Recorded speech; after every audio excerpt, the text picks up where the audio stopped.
即係你 once a cheater 咧，你下一次再犯呢個機會咧係嘅。咁有人行埋嚟，佢又唔識拒絕，咁多一個冇乜所謂啊咁樣。所以其實咧，如果要出軌咧，就唔關7年事嘅，7日都得嘅。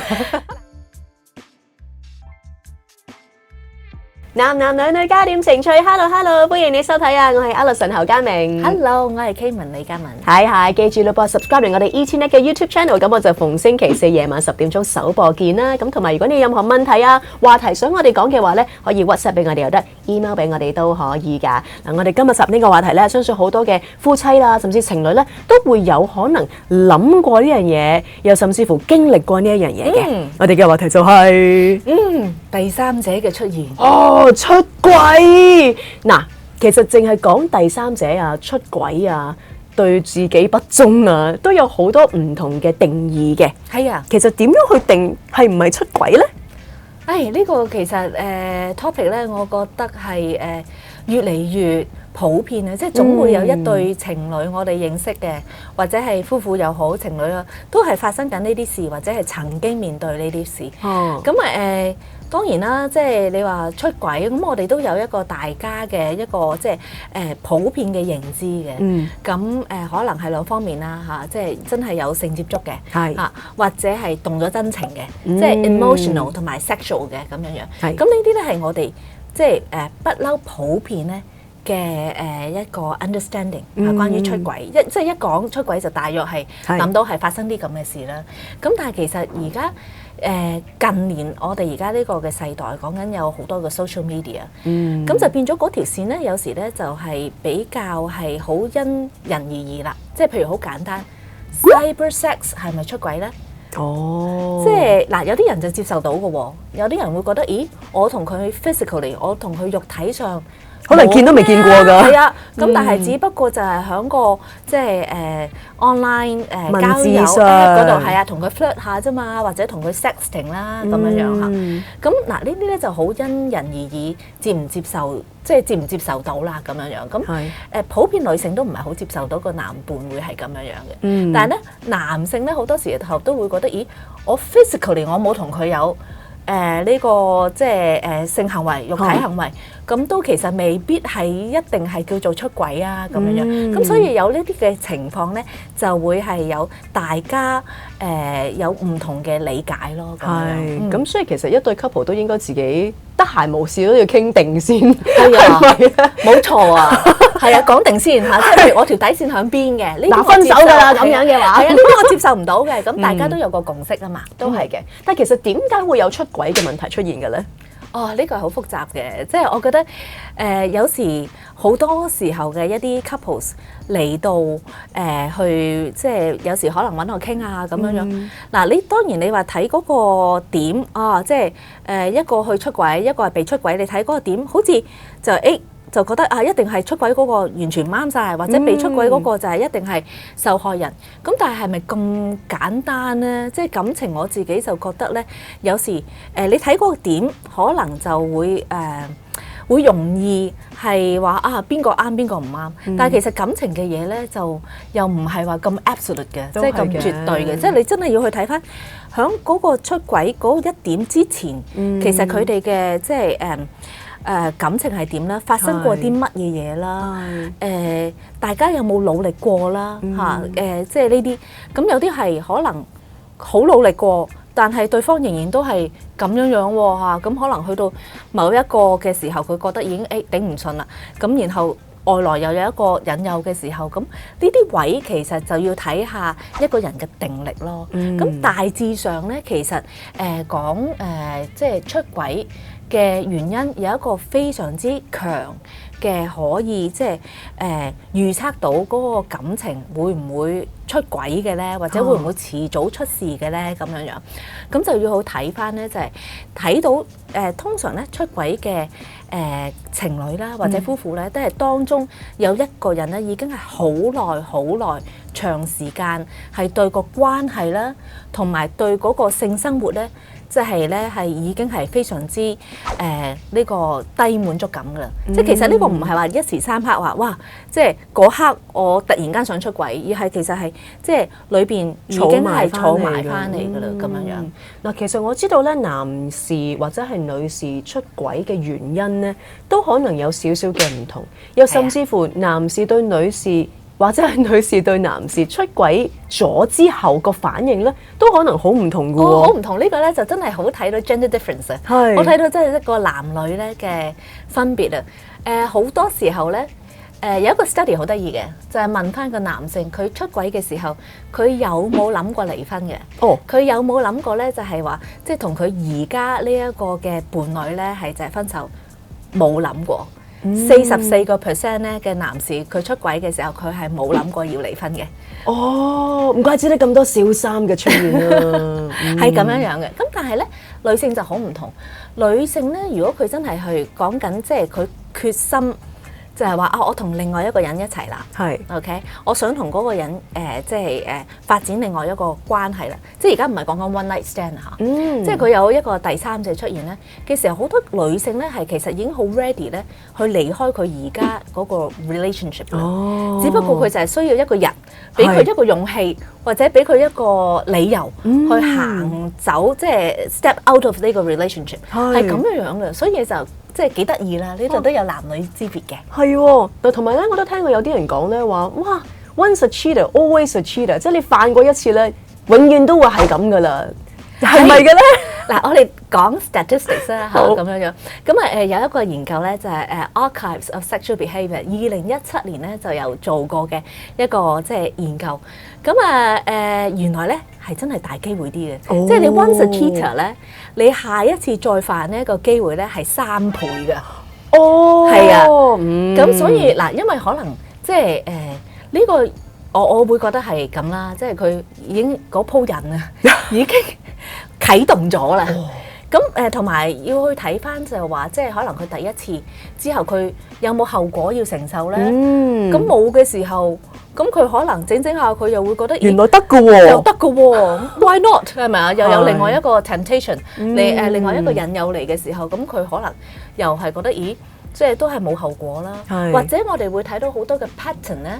尤其是男性會睇到嘅就係咩咧？就係好多時候佢未必係特別中意個第三者或者係小三嘅。咁但係咧就係佢覺得，咦咁有人行埋嚟，佢又唔識拒絕，咁多一個冇乜所謂啊咁樣樣。所以 body count 啊，好似係咁樣樣嘅嚇，好多時候係一個咁嘅情況。咁係 until 佢幾時知道大件事咧？就真係可能一件事揚咗出嚟嘅時候咧，佢就開始有嗰個後悔嘅感覺啦。咁遲先有啊？呢個咧佢係有一個 study 去睇到嘅，即係話啊，你幾時有個後悔感覺啊？其實一路佢未被發現嘅時候咧，都冇呢個感覺嘅，係突然間，阿太太或者正印女朋友知道嘅時候，佢突然間嗰個後悔感覺就好快咁出嚟啦，咁樣樣，即係好似你偷咗嘢都未有警察追。咁佢係有快感啦，咁但係當一 alarm 響啦，咁然之後啲人開始追你，咁咪知道，咦？原來係唔得㗎噃，係啊，係嗱，我都知道咧。其實好多人都會講到呢一個話題嘅時候咧，會提到7年之癢呢一樣嘢。其實有冇話真係一齊咗7年就係一個關嚟嘅咧？其實咧，如果要出軌咧，就唔關7年事嘅，7日都得嘅。嗱，我俾啲 statistics 其實幾 common 嘅。首先呢個外國咧嘅呢個統計先啦。咁喺一個穩定嘅關係裏邊，包括就係可能婚姻啦，或者係即係一個穩定嘅長期嘅係啦關係裏邊。有成25% 嘅男性係承認自己喺一個穩定嘅關係裏邊咧都出過軌嘅，咁多㗎？係啊，25%。咁女性咧都而家都越嚟越多喎，講緊係15% 咧嘅女性咧都有承認自己係即係出過軌嘅。咁當然啦。出軌咧就係有分兩類啦，即係 emotional 嘅，即係有埋情感，動咗真情嘅。有啲就純 sexual 嘅，即係純係即係呢個即係性關係。咁亦都咧有另外一個 study 咧就係講就係話男性同女性咧，即係對於個伴侶出軌咧，有邊一隻咧係不能夠接受啲咧咁樣樣。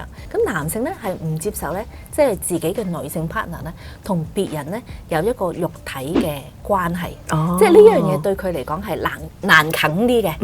OK，咁但係女性咧係咁樣樣，女性咧就係佢當然啦，即係話個男性 partner 係有同另外一個人有肉體關係咧，都係難啃嘅。但係如果佢知道係個男性 partner 仲要係動咗真情咧，呢個對佢嚟講係真係非常之大嘅傷害嘅。咁我哋睇翻香港，香港嘅 statistics 係點咧？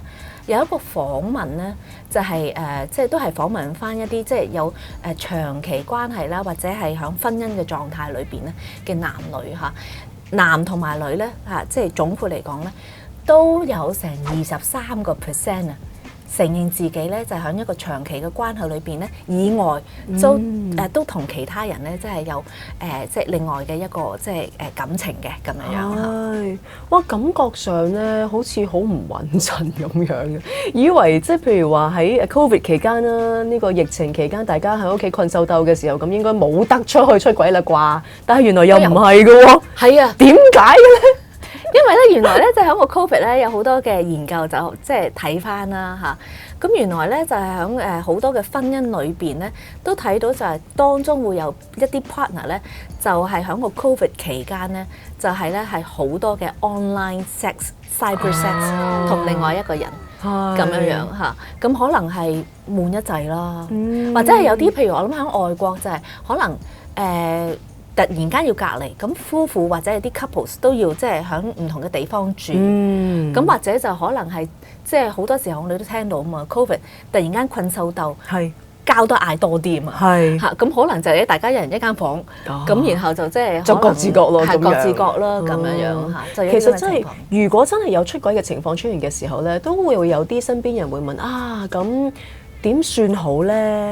係咪個解決方法就一定係要分開咧？我哋都成日講話寧教人打仔，莫教人分妻咁樣。即係有啲朋友攞到呢個難題嚟到你身邊問嘅時候，你會點樣去建議佢哋嘅咧？其實呢個咧都係可以咧，即係好大嘅一個課題。首先我會覺得咧就係有一對 couple。去講呢個問題嘅時候，我覺得首先就唔好去定邊個一定錯晒，邊個一定啱晒，邊個一定係受傷嗰個或者受害嗰個，有時未必係咁簡單嘅一樣嘢，呢個第一樣嘢。咁好啦，第二樣嘢通常咧，即係我會 advise 咧，即係當中啦，尤其是真係發現係自己被出軌嗰個啦。咁當然佢其實都有一啲情緒嘅。最 common 嘅情緒就係包括首先嬲啦，嬲完覺得就係 hurt 啦，即係就傷心啦，係被傷害。咁然後開始咧。就直情有個 self doubt 嘅，即係有個即係自我懷疑嘅嚇，我係咪即係已經唔夠靚啊？我唔夠吸引啊嚇，所以咧就係佢要去即係揾另外一個啊，即係開始有啲咁樣嘅情緒。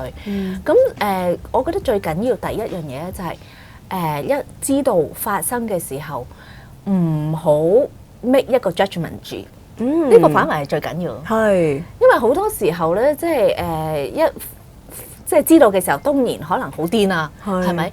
咁但係個問題就係如果你喺一個未係一個好穩定嘅情緒去決定我要離婚啊嚇，或者另外一個 extreme 就係我點都唔會離㗎啦，為咗仔女，你唔需要咁快喺呢一段嘅時候去 make 一個 decision，我要點嚇，反為可能要去即係要去處理嘅就係自己點樣去治癒返自己呢一種情緒，你都會知道嗰啲情緒係點樣嚟嘅，即係除咗嬲之外，我跟住之後就會傷心。然後就好沉㗎啦個人嚇，然後我就開始懷疑自己冇價值，然後可能會有一啲 depression 嚇，咁你會知道呢個 cycle 其實要去即係處理咗自己嘅情緒先啦。係，咁然後當然啦，其實一對 couple 出事咧，就其實好多原因嘅，我哋都有睇到呢一啲個案，未必係一定真係受害人係完全。